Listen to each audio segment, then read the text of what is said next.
Hi everyone, we're in the Fremont neighborhood of Seattle, Washington, and I'd like to talk to you about an artifact here, a piece of art. It's known as Waiting for the Interurban. So what is it?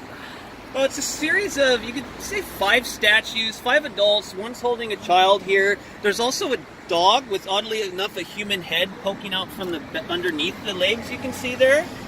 And it's just a series of statues. It's open to the public to decorate. So right now, the wind has blown away a lot of flowers that were here. There's 2 remaining. There's some flowers that have a note on them that say there are 7.4 billion people in the world. Blink motivates me to be my best every day. So maybe that's something you can think about. What's the structure? It's a metal outside, but those were made from a cast of wood. So there's kind of a strange knocking sound you can get if you go on it. It's not quite solid metal. Who made it? Who made it? Richard Beyer is the name of the artist that made this. He was known for kind of some abstract art. Like another of his pieces, kind of to go with that dog with the human head, is he has a bull sitting down on a bench like it's a human, and it's just kind of quirky, and I think it's pretty fun. When was it made? When was it made? This was made in the late 1970s, so it's been here for several decades. So what's the purpose of this? The purpose of this is kind of getting back to what I was talking about earlier. It's community art. The Interurban was a streetcar service that operated even decades before this came out in Western Washington. So you could take the Interurban to, I don't know, go to Everett or somewhere else in Western Washington State. But these statues they're not commemorative of that. This isn't something to remember the Interurban by. Community art is more input oriented. It's about having fun. It's about leaving these flowers for other people as opposed to just making something and having that be the statement. It's really hands-on for the community. What do critics say?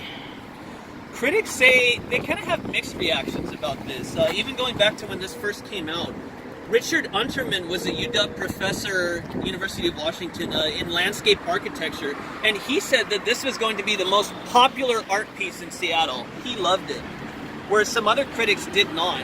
Like in the Seattle Arts Commission, when Richard Beyer was making this, the chairman of the Seattle Arts Commission kept paying him visits, and Beyer kind of felt like the chairman was just looking for some reason that this piece wasn't going to go up, and faced a lot of criticism from there. Not just in city government, but in the paper. In the Seattle Times, John Hintenberger was a reporter, and he said that he'd rather see flowers and a welcome sign in this neighborhood than something like this, which I think is kind of ironic right now because there are literally flowers that greet people in the city through community art, and I think a loving message there. Hintenberger also quoted a local business owner at the time who said that this was ugly as sin. So what do you think? I like it. I think it's a lot of fun and it's quirky. It definitely says Seattle to me.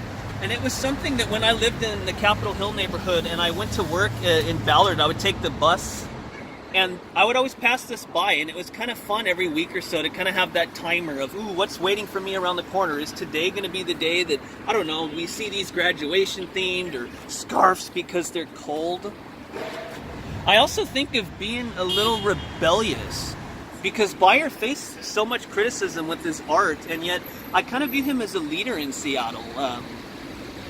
Here in Fremont, I'll post some images in the comments section. You'll see like a spaceship shooting off into space, and you'll see Saturn on top of a building. And I don't know if that was Richard Beyer's intent decades ago, but I think he kind of led that do-it-yourself thing that leads to a lot of diverse viewpoints and yet makes us so connected as a community.